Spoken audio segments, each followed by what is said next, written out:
جونه شیرین زبونم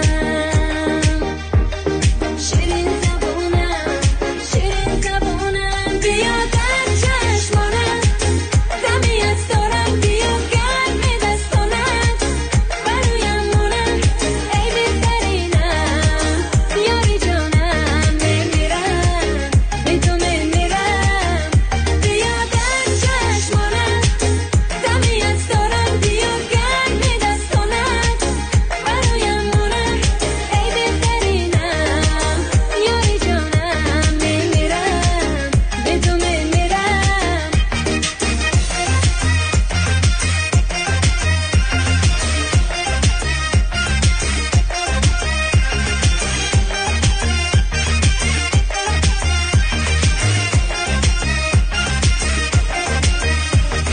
در چشمانت دمی از دارم گرمی دستانت برایم مونم ای بهترینم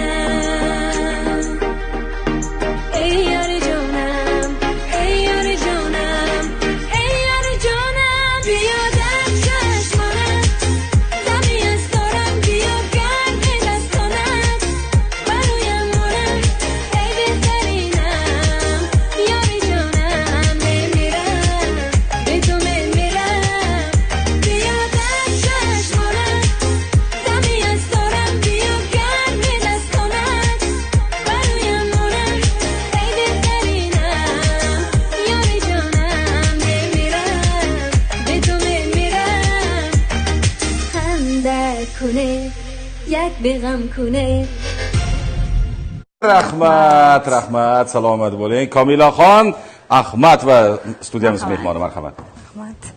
Salomat bo'ling, sanatingizga ko'z tegmasin. Rahmat. Ustozlar repertuarlaridan.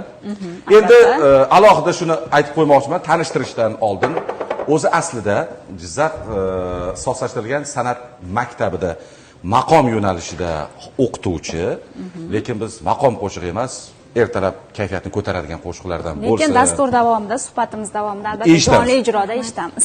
Endi bitta narsani aytib qo'ymoqchiman. Komilaxon bugungi kunda o'sha aynan o'sha san'at maktabida ixtisoslashtirilgan san'at maktabida faoliyat olib borayotgan bo'lsa, bugungi kunda o'quvchilarga, yoshlarimizga maqom sir-sinoatlarini juda ham yaxshi o'rgatib kelyaptilar. Komilaxon, xush kelibsiz. Rahmat. Qo'shiq uchun katta rahmat. Hali yana eshitamiz qo'shiqlardan. Albatta. Bahramand bo'lamiz. Nima uchun taklif etdik? Sababi biz yaqinda o'zimiz ham guvohi bo'ldik. Mana Farangiz, siz ham bordingiz syomka jarayoniga. Albatta. Ushbu hisobot konsertini yoritdingiz. Men u yerda boshlovchi bo'ldim. Qatnashdim, chunki men aynan shular faoliyat olib boradigan o'sha oldin san'at bilim yurti deyilardi Botir Zokirov nomida. Undan keyin san'at kollejiga aylantirildi 2003-yilda, 2018-yildami, 19-yilda? 19-yilda keyin ixtisoslashtirilgan san'at maktabi bo'ldi. Mana shu yerda o'zim tahsil olganman san'at yo'nalishida, shuning uchun ham ustozlarga yo'q deya olmadim. Aynan menga dars bergan, g'ijjak sinfida, skripka sinfida dars bergan ustozim Rahmatov Valijon Ahmadovichni kelinlari bo'ladi. O'g'illari ham san'at yo'nalishida bugungi kunda namunali maqom ansamblda faoliyatlarini olib boryapti, hamda juda zo'r tamburchi. Ularning turmush o'rtoqlari Farhodbek ajoyib g'ijjakchi, skripkachi, san'ati zo'r. Kelinlari ham o'tishida. Asli Buxorodansiz? Buxorolikman. Buxorocha Mavriga ham tegsak bo'lmaymi? Ayting, shuni so'rash esimdan chiqib ketdi. Xo'sh, san'at maktabida qanday yangiliklar bo'lyapti? Keling o'sha hisobot konsertidan boshlasak bo'ladimi? Albatta, hisobot konserti mana shu Jizzax ixtisoslashtirilgan san'at maktabi o'qituvchi va iqtidorli o'quvchilari bilan birgalikda 2025-2026 yil o'quv yili uchun hisobot konserti bo'lib o'tdi. Bunda asosiy g'oya Prezidentimiz Shavkat Mirziyoyev tomonidan 2022-yildagi qarorlari, ya'ni madaniyat va san'at sohasini rivojlantirishga doir chora-tadbirlar to'g'risidagi qarorlarini ijrosini yana bir bora ko'rsatish bo'ldi maqsadimiz va 2026-yil mahallani rivojlantirish va jamiyatni yuksaltirish yili deb e'lon qilinganligi munosabati bilan hozirgi yoshlarimizga mana shu madaniyatimiz, san'atimizni, milliylikni, milliy ruhiyatni yana ham ko'proq ko'rsatib berish maqsadida an'anaviy xonandalar va o'sha zamonaviy yo'nalishda estrada cholg'u orkestrlari juda ham mehnatlari katta bo'ldi. Bunda konsertimizda mana shu an'anaviy xonanda, an'anaviy cholg'u yo'nalishi ansambli, doirachilar, Boburxon doirachilar ansambli juda ham ajoyib chiqishlar bilan o'zlarini namoyon qilishdi va xalq cholg'u orkestri, estrada cholg'u orkestri, opera, estrada xonandalari o'zlarini juda ham ijrolari bilan tomoshabinlarga ma'qul bo'ldi. Aktyorlik san'ati o'zlarini ajoyib sahna ko'rinishlari bilan yana ham go'zal ruhiyat baxsh qilishdi va konsertimizni ko'tarinki kayfiyatini raqqosa qizlarimiz albatta o'zlarini juda ham katta mehnatlari singdi deb o'ylayman. Endi men o'sha yerda ma'lumotlarga ega bo'ldim. Bugungi kunda Jizzax shahar ixtisoslashtirilgan san'at maktabida 14 ta yo'nalish bo'yicha tahsil berib kelinyapti ekan. Bu yo'nalishlar mana yuqorida o'zi aytib o'tdi, har birlari o'sha ikkitadan o'sha programmada qo'yilgan ularni chiqishlari va haqiqatdan ham hali hech qayerda takrorlanmas musiqalar, raqslar, hattoki o'sha mashhur nomdor spektakllardan parchalar, chunki teatralniy yo'nalish ham bor-da u yerda san'at maktabida, to'g'rimi? Raqs yo'nalishining bitta tomoni yoqdi menga, bir yosh katta xoreografiyadan dars beradigan ustoz va yoshgina o'quvchi. Bir xil harakatda buni ayniqsa mana shu chiqishlarni ham juda chiroyli kutib olishdi. Va maqom yo'nalishida ham so'nggi ijrolar, mana ustozlar bilan hamkorlikda yaxshi bir ijrolar bo'ldi. Xo'sh, bu bugungi kunda yoshlarimizga nima beradi deb o'ylaysiz? O'zi umuman maqomga, san'atga qiziquvchilar soni ko'pmi? Albatta, sonlari yetarli darajada ko'p. Ayniqsa shu prezidentimiz bunga alohida e'tibor qaratganlaridan keyin ham maqomga nisbatan ancha qiziquvchilar soni ko'paygan, tinglovchilar ko'paygan. Bunda yana nima maqsad bo'ldi? Ustoz shogird an'analari. O'sha konsertda har bitta chiqishda ustoz shogird an'analariga rioya qilgan holda sahna ko'rinishlari bo'ldi, ijrolar bo'ldi. Albatta bunda o'sha bizgacha yetib kelgan tarixdan ustozlardan yetib kelganlarini shogirdlarga o'sha asosini buzmagan holatda va zamonaviy ko'rinishda yoshlar uchun yetkazib berish hozirgi vazifamiz. Va aynan maqom yo'nalishida ijro eta oladigan har bir yosh o'quvchi menimcha estrada yoki boshqa qo'shiqlarni ham bemalol ijro eta oladi. Sizni yo'nalishingizda, sizni o'quvchilaringiz orasida iqtidorli bo'lgan va yutuqlarga erishib kelayotganlari ham bormi? Ha, albatta. Bundan 2 yil avval o'quvchilarim bilan kelganmiz shu ko'rsatuvga. Hozirda ular bittasi Yunus Rajabiy nomidagi Milliy musiqa san'at institutida tahsil olmoqda, bittasi o'zimizda Pedagogika universitetida tahsil oladi. Va ular o'sha tadbirlarda, yana konkurslarda qatnashib, o'rinlarni egallab kelmoqda. Masalan, o'sha ko'rik tanlovlar bo'ladi. Men o'sha yerda ham aytib o'tdim, yurtimiz bo'ylab o'sha respublika tanlovlari va xalqaro tanlovlarda san'at maktabida men o'sha ma'lumotni olib qolmadim, o'sha yerda qolib ketdi. U ovosam bo'lar ekan. Hozir juda ko'p ma'lumotlar bor bu yerda. O'zim o'qidim bu narsani. 20 ta masalan medallar, bronza, kumush va qanchadir ham o'sha oltin va bitta Grand Prix. Xalqaro tanlovlarda ham xuddi mana shunday ega bo'lib kelishyapti. Mana o'zimizda mana O'zbekiston davlat filarmoniyasi Jizzax viloyat bo'linmasi deymiz. Yo bo'lmasa namunali maqom ansambli, sozanda xonalar. Bularni hammasi dastlabki poydevori shular tahsil berayotgan o'sha san'at maktabi. O'zim ham xuddi shunday. Hamma o'sha xonanda bormi, mashhur insonlar bormi? Mana shu yerda shu maktabda dastlab tahsil olgan, ana undan keyin bugungi kunda katta-katta o'sha oliygohlarda o'qib, mana filarmoniyada, maqomda va boshqa joylarda ta'lim berib kelishyapti. Albatta, va bu ta'lim jarayoni mana shu kechagi hisobot konsert dasturida o'quvchilar o'z iqtidorlarini namoyon etib berishadi.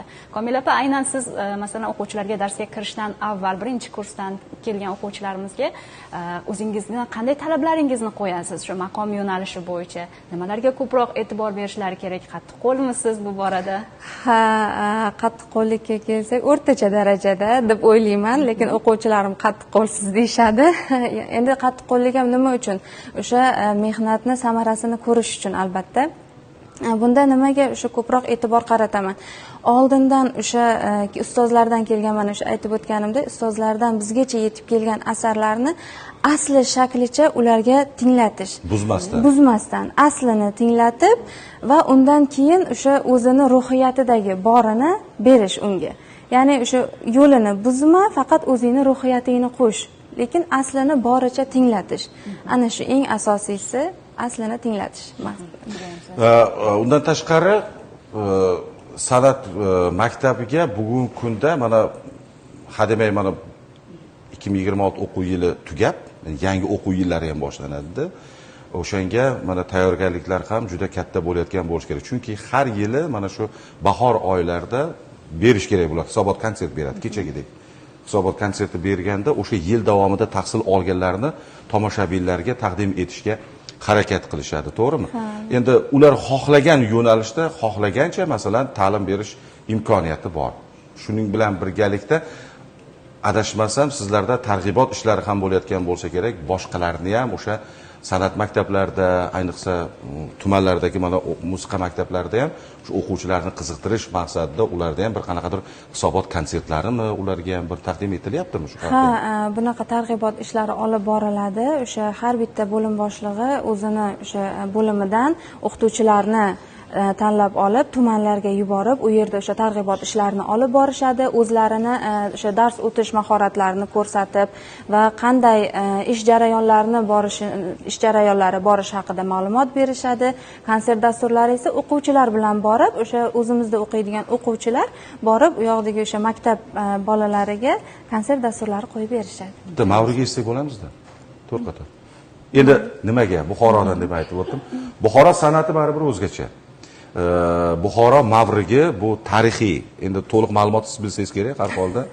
Endi nima deyishadi? Buni ochiqchasiga aytish kerak, buxorolik qizimiz Jizzaximizga kelin bo'lganlari bu endi ko'ngil har holda, chunki bu qiynalmaganni tomoni Komilaxonda ham qaynotalari ham turmush o'rtoqlari ham san'at sohasida yo'nalishida yuradi-da. Shuning uchun ham o'sha bu yoqqa oson deb o'ylayman-da. Mavrigi endi bu katta bir asar bu aslida. Endi hozir mana zamonaviylar bo'layapti, mana mashhur xonandalardan ey joniman, janoningman deb shunaqa boshlaydi. Ey joniman, janoningman, ey dilbari ranoyman, ey dilbari ranoyman, lali labat halvoyman, lali labat halvoyman, azman charo ranjidayey, azman charo ranjidayey, ranjidayey, ranjidayey, ranjidayey, ranjidayey, azman charo ranjidayey, azman charo ranjidayey. Yashang. Mana shu Mavrigi deyiladi. Buxorocha o'zi umuman san'at boshqacha-da. Ularning usullari ham boshqacha. 608 yo'nalishdan? 608 yo'nalishda bo'ladi. Masalan, ularning raqslari ham butun dunyoga taratib kelyapti-da. Mana nima deb o'ylaysiz? Mana siz buxorolik qizsiz, aslida o'sha dastlabki poydevoringiz Buxoroda boshlangan. San'at yo'nalishida, to'g'rimi? O'rgatish kerakmidi Jizzaxlik yoshlarimizni ham Buxorocha qanaqadir maqomlariga, mavrigilariga, to'g'ri, bu haqida takliflar ham bo'ldi. O'zimizda o'sha ishxonada hamkasblar orasida o'quvchilar ham qiziqib mavriga o'rgating deb kirishadi. Albatta, qo'ldan kelgancha qiziqqan o'quvchilarga bu o'rgatib kelaman. Menimcha siz taklif bildirishingiz kerak-da, shuni qandaydir darslikka kiritish kerak. Buxoro san'atini ham o'rgataman deb turib. Ya'ni mana masalan birgalikda o'sha mana konservatoriyada tahsil olgansiz. O'zbekiston davlat konservatoriyasida tahsil olgansiz. Endi har holda, chunki masalan Xorazm lazgilari bilamizki butun dunyoga-da, nafaqat hamma aytadi-da. Buxoro mavrigini ham bizni Jizzaxlik yoshlarimiz aytsa, yo bo'lmasa shunga oid bo'lgan qo'shiqlarni ijro etsa, menimcha nur ustiga a'lo nur bo'lardi deb o'ylayman. Endi maqom san'ati, siz chunki maqomdan dars berasiz, o'zbek qo'shiqlaridan bizda mana mashhur insonlar kecha konsertda ham esab o'tildi. Eson Lutfullayev, Orifxon Xatamovlar, bular haqida o'sha respublika ko'rik tanlovlari bu yerda Jizzaximizda bo'lganda ham o'zimiz o'sha san'at maktabi qanchalar o'sha katta hissa qo'shganligini o'zimiz ham guvohi bo'ldik. O'shalarda repertuarlar ham kiritilganmi darslarga? Yoshlarimiz o'rgatib kelyapti. Albatta, repertuarga o'sha kiritilgan. An'anaviy xonandalikda shashmaqom asarlardan tashqari bastakorlik ijodi, xalq ijodidan ham asarlar o'rgatilib kelinadi. Chunki albatta o'quvchilarimiz an'anaviy deganda bu nafaqat o'sha shashmaqomga qaratib, an'anaviy bu ustozlardan kelgan bastakorlik ijodiga ham yondashiladi, qaraladi albatta. O'zi shashmaqom 6 ta maqomdan ekan. 6 ta maqom. Birlashtirilganida, Oltita shash maqom maqom. deyiladi. Demak, tahsil davomida o'quvchilar barchasini o'rganishga harakat qilish. Bir ikki qator undan ham eshitamiz endi. Yaxshi bo'lardi. Maqom an'anaviy xonandalik. An'anaviy xonandalikdan unda Jonli ovozda. ha, albatta. Endi baribir sizda hozir yana bitta qo'shiq so'raymiz, bunda ham estrada yo'nalishi bo'yicha so'raganmiz. Men aytib o'tdim, suhbat davomida mayli o'sha an'anaviy xonandalik, o'sha maqom yo'nalishida mayli ozgina xirgoyi bo'ladi. Lekin biz tongi dastur uchun, kayfiyat uchun sizdan shu ashula so'raganmiz. Hozir agar ikki qatorgina ijro etib bersangiz yaxshi bo'lardi. Xo'p, bo'ladi. Ey sarvinoz gulshani bog'i malohati va gulzor mahvashu sarvi qomati. Ey yashay, salomat bo'ling. Ikkingizdan ziyod kutamiz endi. 822 bu vaqtga nima bo'lyapti? Juda men hozir o'yladimki, hali bu suhbatimiz tez tugab qolib, qo'shiqlarni eshitib, biz sahifaga beramiz desak, hattoki suhbatimizga vaqt yetmayapti-da. 822 ni ko'rsatyapti.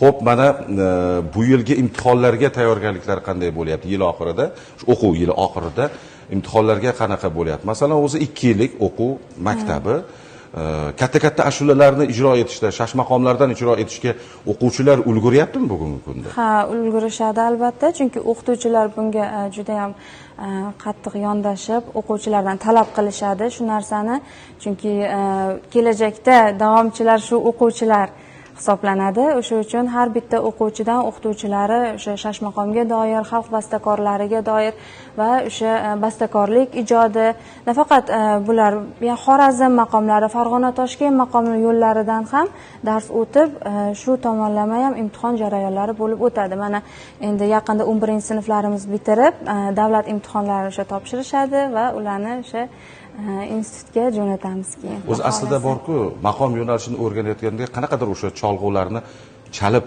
ijro etsa oson bo'ladi deyshadi. Ozroq murakkab, lekin o'rganish jarayonlarida oson bo'ladi, chunki o'zini uslubida, o'zini usulida bemalol o'rganish yaxshi. Bu katta maqomchilardan men eshitganman-da buni. To'g'rimi bu? To'g'ri. O'quvchilarimiz hozir mana 10-sinfdan boshlab o'sha rubobda, tanburda har bitta o'quvchiga xonandaligi cholg'uvchi o'qituvchilar biriktirib qo'yilgan. Ular nafaqat o'sha xonandalikda, ya'ni cholg'uvda ham dars olib, o'zlarini ijro qiladigan asarlarini o'sha cholg'u orqali ham ijro qilishga harakat qilib o'zlari chalib yurishadi. Qo'shiqchilikdan tashqari qaysi cholg'uda chalishni bilasiz o'zingiz? O'zim dutor, doira, ko'proq doirada, ashula o'sha o'rgatish jarayonida ham doiraga, ayniqsa Buxoro maktabida birinchi o'rinda doirani qo'yib qo'yishadi. O'sha usulga tushgan xonanda xohlagan ashulasini bemalol aytadi deb Buxoroda shuni Oldinroq bilganimizda doira bilan taklif etadi. Doira bilan taklif etadi. Men buni bitta mashhur xonandada ham bilganman. O'sha dastavval klassika maqom o'rganishda doira bilan usulda o'ziga moslab. Haligi bir mashhur xonanda aytib berganda bak bo'ladi-yu, masalan, bum va bak usullari bo'ladi doirada. O'sha qaydan ham yopishdi menga xastalik doirada. Qimmatli lahzalar ko'kka sovurildi degan qo'shiqlarni ijro etib beruvdi. Shuning uchun ham o'sha nimadir chalib ijro etsa o'ziga moslab va u yaxshi chiqadi, ijro ham yaxshi chiqadi. Sizga katta rahmat Komilaxon, tashrif uchun minnatdorchilik bildiramiz va oxirida yana sizdan qo'shiq iltimos qilamiz. Soat millari 8:25. Buni aytib o'tganmiz, dasturimiz 90 daqiqalik, ya'ni 1,5 soat mobaynida. Shuning uchun qanaqa qo'shiq ijro etib berasiz hozir teletomoshabinlar uchun? Teletomoshabinlar uchun albatta sho'x qo'shiq yana. Chunki tongi dastur hammaga kun davomida yaxshi kayfiyat ulashish uchun ertalabdan yaxshi sho'x kuylarimizni Albatta raqs bo'ladi va o'zimiz xizmatdamiz. Sherali aka. Bu yerdan chiqib xonadonga borgandan keyin ustozlarga salom deb qo'yasiz. Menimcha tomosha qilishyapti. Aziz yurtdoshlar, mana shu yerda xayrlashamiz sizlar bilan. Tongi dasturimizga, suhbat dasturiga va hammaga e'tibor uchun katta rahmat deymiz. Men ham o'zimni partnyorim, sherigim bo'lgan Farangizxon Umarovaga ham tashakkurlarni izhor etaman. Albatta, biz taqdim etmoqchi bo'lgan sahifalarimiz, suhbatlarimiz va mana shunday ajoyib kayfiyat ulashuvchi raqslar, jonli ijrolar uchun mehmonlarimizga ham o'z tashakkurlarimizni izhor etamiz va bizni kuzatayotganlarga ham alohida tashakkurlarimiz. O'zingizni ehtiyot qiling, biz sizni yaxshi ko'ramiz va dasturimizni yana bir chiroyli sho'x tarona bilan yakunlashga ruxsat berasiz. Dasturimiz mehmoni ixtisoslashtirilgan san'at maktabi an'anaviy xonandalik yo'nalishi katta o'qituvchisi mehmonimiz Komilaxon chiroyli qo'shiqlar bilan dasturimizga yakun yasab beradilar. Men esa Ahmad va Komila Valijon kelinini yana studiyamiz o'rtasiga taklif etmoqchiman. Barchangizga katta rahmat, kuningiz xayrli bo'lsin. Azizlar, Jizzax viloyat teleradio kanalini tomosha qilib boring. Rahmat, marhamat.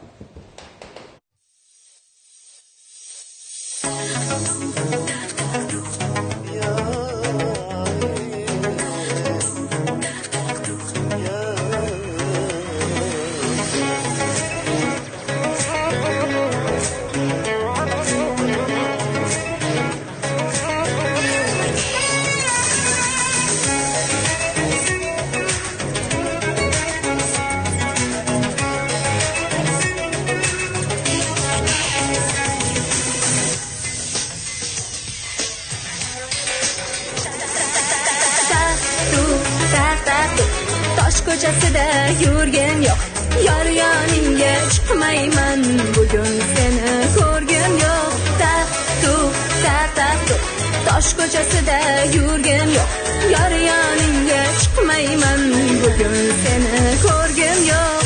Farqlolmaysan hali ham atirgulni loladan, uchrashuvga vaqtida kelmaydigan bo'lasan. Farqlolmaysan hali ham atirgulni loladan, uchrashuvga vaqtida kelmaydigan bo'lasan. Hey hey hey, taxtu tosh ko'chasida yurgim yo'q, yor yoningga chiqmayman, bugun seni ko'rgim yo'q. Taxtu tosh ko'chasida yurgim yo'q, yor yoningga chiqmayman, bugun seni ko'rgim yo'q.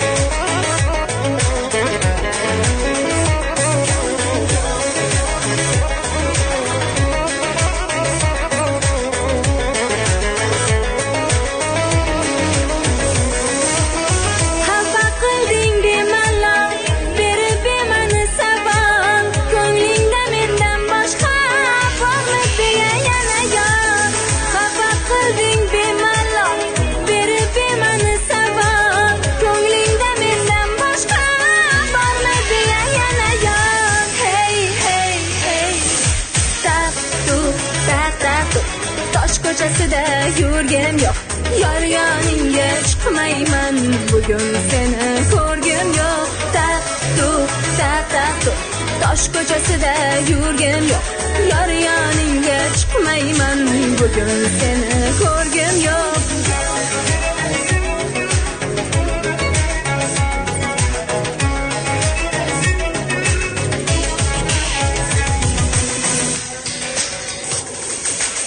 Marvaridim uzildi,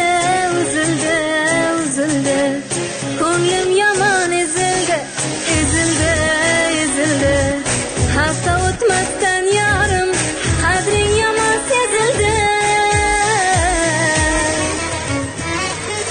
Taxtu tosh ko'chasida yurgim yo'q, yor yoningga chiqmayman, bugun seni ko'rgim yo'q. Taxtu tosh ko'chasida yurgim yo'q, yor yoningga chiqmayman, bugun seni ko'rgim yo'q.